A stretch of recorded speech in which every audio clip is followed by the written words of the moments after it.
Good evening to all of you. कल हमने पढ़ा था एल्जेब्रिक एक्सप्रेशन के मीनिंग और उसके टर्म्स और उससे रिलेटेड कुछ हमने एडिशन और सब्ट्रैक्शन पढ़ा था। तो उसी को कंटिन्यू करते हुए आज हम उसमें पढ़ेंगे मल्टीप्लिकेशन।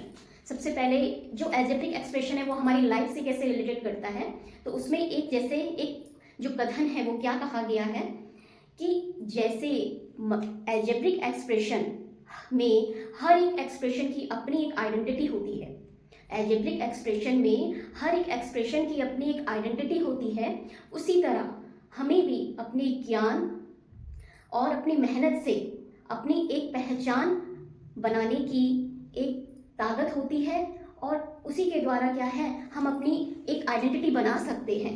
जैसे कि एल्जेब्रिक एक्सप्रेशन में एक्सप्रेशन अपने लिए एक आइडेंटिटी रखता है, ठीक है। तो उसी तरीके से हमारी भी एक पहचान है जो है हमारा ज्ञान और हमारी मेहनत जो हमें आगे ले जा सकती है। तो इसी चीज को कंटिन्यू करते हुए हमारा क्या है, इसमें है मल्टीप्लिकेशन ऑफ टू मोनोनोमियल। तो मल्टीप्लिकेशन ऑफ टू मोनोनोमियल में क्या था हमारे पास, मोनोनोमियल में हमारे पास क्या होता है, सिर्फ क्या होता है आपके पास एक्सप्रेशन इस तरीके से होता है, ओनली वन टर्म। ये है 7ab 4a² b - 5ac 6xy 3x²y², इस तरीके से ओनली वन टर्म है जिसमें आपके पास वेरिएबल है और आपके पास कांस्टेंट भी है, ठीक है, कंबाइन हो गए। तो अब हम इसको देखते हैं हमारे पास क्या है, मल्टीप्लिकेशन ऑफ टू मोनोनोमियल हम किस तरीके से करते हैं, तो उसे पढ़ लेते हैं। Product of two monomial, suppose that मेरे पास ये दो मोनोमियल है तो मुझे इसको कैसे प्रोडक्ट, इसका मल्टीप्लिकेशन किस तरीके से करना है, तो प्रोडक्ट ऑफ देयर कोफिशिएंट हमें क्या करना है, उसके जो कोफिशिएंट है, तो अगर हम इसमें देखें इसका कोफिशिएंट क्या है 7, ab² का कोफिशिएंट क्या है 7, ऐसी 4a² b का कोफिशिएंट क्या है 4, ऐसी abc का कोफिशिएंट क्या है -5, ऐसे इसमें कोफिशिएंट xy का क्या है 6 और इसमें x²y³ का क्या है 3। तो इस तरीके से इसका जो कोफिशिएंट है उन्हें हमें अलग से प्रोडक्ट करना है और into product of their variable part, और जो इसका वेरिएबल पार्ट है उसको अलग क्या करना है, मल्टीप्लाई करना है। और वेरिएबल का मतलब क्या होता है, जिसकी वैल्यू कोई फिक्स नहीं होती है, जो वेरी करता रहता है, ठीक है, वो मैंने आपको कल भी बताया था। तो इसी को अब हम इससे क्या है, हम एग्जाम्पल के थ्रू इसे समझते हैं कि इसमें क्या है, हमको क्या करना है, इसे प्रोडक्ट करना है। तो हम क्या करेंगे 7 4 -5 पहले से क्या कर लेंगे, मल्टीप्लाई कर लेंगे। तो ये कितना हो गया 5 4 20 और 20 × 7 कितना हो गया 140, ठीक है, और माइनस का साइन, माइनस प्लस का माइनस और माइनस प्लस का माइनस, तो साइन आएगा माइनस का, ठीक है। और यहाँ पे हमारे पास a है, यहाँ पे a² है, यहाँ पे a है, तो इसे ध्यान से देखिएगा a, फिर क्या है हमारे पास मल्टीप्लाई है ना, a का a² के साथ मल्टीप्लाई करेंगे तो मल्टीप्लिकेशन में हमेशा जो पावर होती है वो ऐड हो जाती है। एक चीज का ध्यान रखिएगा, अगर हमारे पास बेस सेम है, मेरे पास ये है इस तरीके से है और मेरे पास सबका क्या है, ये क्या है बेस है, मेरे पास अगर बेस सेम है तो हमेशा क्या हो जाती है, पावर ऐड हो जाती है। तो इस तरीके से मैं इसे ऐड कर लूंगी, तो a² तो कितना है, a की पावर 1 है, फिर +2 है और फिर +1 है। ऐसे b में देखेंगे b की पावर क्या है, पहले 2 है, फिर b की पावर फिर 1 है, ऐड करते जाएंगे क्योंकि बेस सेम हो रहा है। और ऐसे ही b की पावर फिर यहाँ पे क्या है +1 है, ठीक है। यहाँ पे c नहीं है, यहाँ पे c नहीं है, यहाँ पे c है, तो c ऐसे ही लिख दिया जाएगा। तो इसकी वैल्यू कितनी आ जाएगी -140, a की पावर 4, b की पावर 4 एंड c, इस तरीके से इसकी वैल्यू आ जाएगी। जस्ट लाइक हम इसको भी ऐसे ही करेंगे, 6 3 18, x की पावर इस वाले में 1 है और इस वाले में 2 है, तो ऐड कर लेंगे। ऐसे नहीं कि x का y के साथ हो जाएगा, ये ध्यान रखिएगा, हमारे पास जो वेरिएबल होगा उसमें जो बेस होना चाहिए वो सेम होना चाहिए, तभी आपकी जो पावर है वो आपकी मल्टीप्लिकेशन में ऐड होती है, बेस सेम होने के कारण। तो मेरे पास यहाँ पे बेस x है, यहाँ पे भी x है, तो मैंने पावर ऐड कर ली, y यहाँ पे 1 है और यहाँ पे 3 है, तो इस तरीके से हो जाएगा। तो ये हो जाएगा 1 + 2 3 और y 1 + 3 4, इस तरीके से हमारे पास ये क्वेश्चन आ जाएगा। उसके पास सेकंड हमारा है, ओके, नेक्स्ट है हमारे पास multiplication of a polynomial by a monomial. मतलब हमें पॉलिनोमियल का हमें मोनोमियल के साथ क्या करना है, मल्टीप्लाई करना है। पॉलिनोमियल का मतलब है हमारे पास जो टर्म है वो आपके 2 से ज़्यादा है, ठीक है, और मोनोमियल में सिर्फ 1 टर्म होता है। तो इसमें क्या है, आपको क्या करना है, मल्टीप्लिकेशन ऑफ मोनोमियल और बाय पॉलिनोमियल बाय मोनोमियल। तो इसमें क्या करेंगे हम, सबसे पहले यूजिंग रूल में क्या है, यूजिंग डिस्ट्रीब्यूटिव लॉ, ठीक है। अब डिस्ट्रीब्यूटिव लॉ क्या होता है, a क्रॉस b + c, इस तरीके से। तो डिस्ट्रीब्यूटिव में क्या होगा, a पहले आपका किसके साथ जाएगा, बी के साथ जाएगा, बीच में एडिशन, और ए फिर किसके साथ जाएगा, सी के साथ जाएगा, इस तरीके से। तो ये क्या हो गया आपका, डिस्ट्रीब्यूट हो गया है, ठीक है।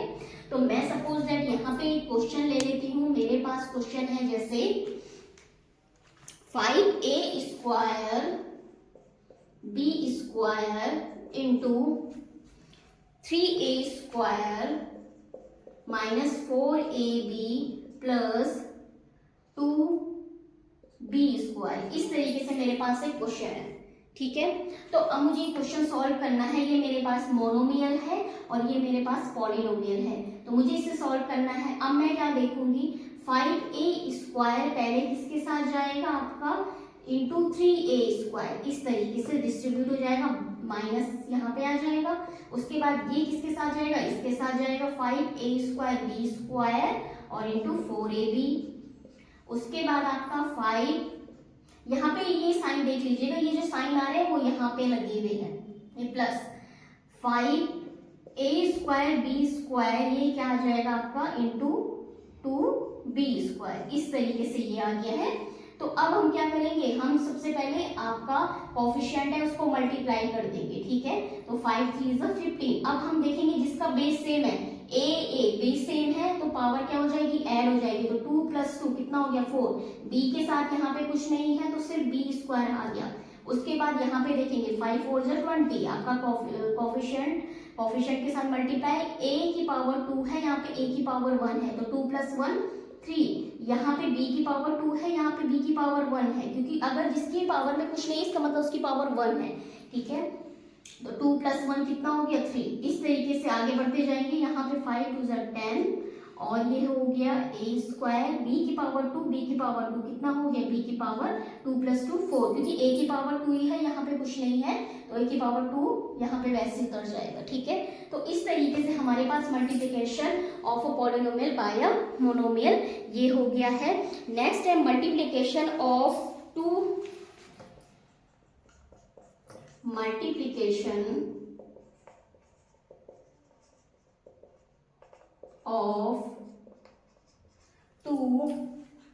बाइनोमियल।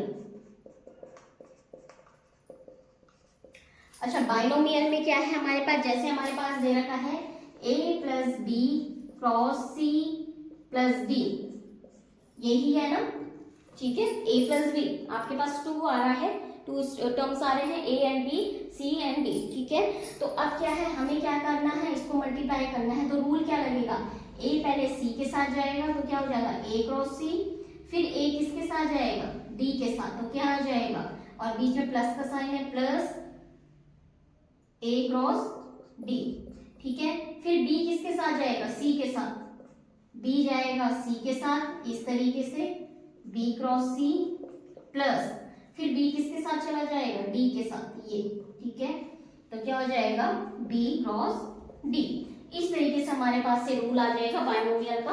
तो सपोज दैट मैं आपके पास एक क्वेश्चन ले लेती हूँ, मेरे पास है example 7a square b plus 2a square into 4ab plus 2a cube b, ठीक है।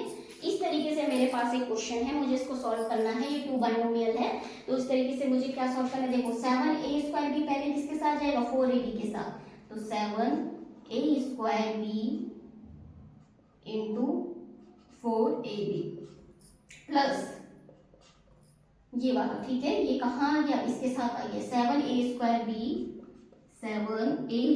b into 2a cube b, इस तरीके से। उसके बाद 2a स्क्वायर कहाँ चला गया, 4ab के साथ, और प्लस कहाँ है, ये वाला साइन है, 2a के साथ कौन सा साइन है, ये वाला, ठीक है, 2a स्क्वायर, और ये इसके साथ प्लस है, तो ये क्या हो जाएगा 2a स्क्वायर इंटू 4ab, ठीक है। ऐसे अब 2a स्क्वायर किसके साथ चला जाएगा, इधर चला जाएगा, plus 2a square into 2a cube b, ठीक है, इस तरीके से करेंगे। अब देखेंगे बेस सेम, पहले तो आपका कोएफिशिएंट मल्टीप्लाई कर देंगे, 7 4 28, ठीक है। a base same, powers add, 2 + 1 3a cube, b 1 1 2 7 2 ज़ा 14, A 2 + 3 5, B 2 + 1 3 प्लस 2 4 ज़ा 8, A 2 + 1 3 एंड B आपके पास 1 है तो ओनली 1 प्लस आपके पास 2a² a³ तो कितना आ जाएगा 4a³ 3 + 2 5 और B। ठीक है, तो इस तरीके से हमारे पास क्या हो जाएगा, ये क्वेश्चन हो जाएगा। तो अब हम इससे रिलेटेड जो आगे है, अभी एक और चीज अभी इसमें लेफ्ट है, वो है मल्टीप्लिकेशन ऑफ 2 पॉलिनोमियल। ठीक है, तो वो हम आगे पढ़ेंगे नेक्स्ट क्लास में। तो आज के लिए हम अपनी क्लास को यहीं पे ओवर करते हैं। Thank you so much for watching. और बहुत सारे जो कमेंट और कॉम्प्लीमेंट्स जो मुझे मिल रहे हैं मेरी टीचिंग को लेके, तो स्पेशली मुझे मैसेज किया जा रहा है, तो आप सभी के लिए बहुत बहुत धन्यवाद जो मुझे इस तरीके से अप्रिशिएट कर रहे हैं। और इसी तरीके से मुझे मोटिवेशन मिलता रहेगा और मैं अपनी टीचिंग को आगे बढ़ाती रहूँगी। तो इसी के साथ मैं अपनी क्लास को आज ओवर करती हूँ। Thank you so much.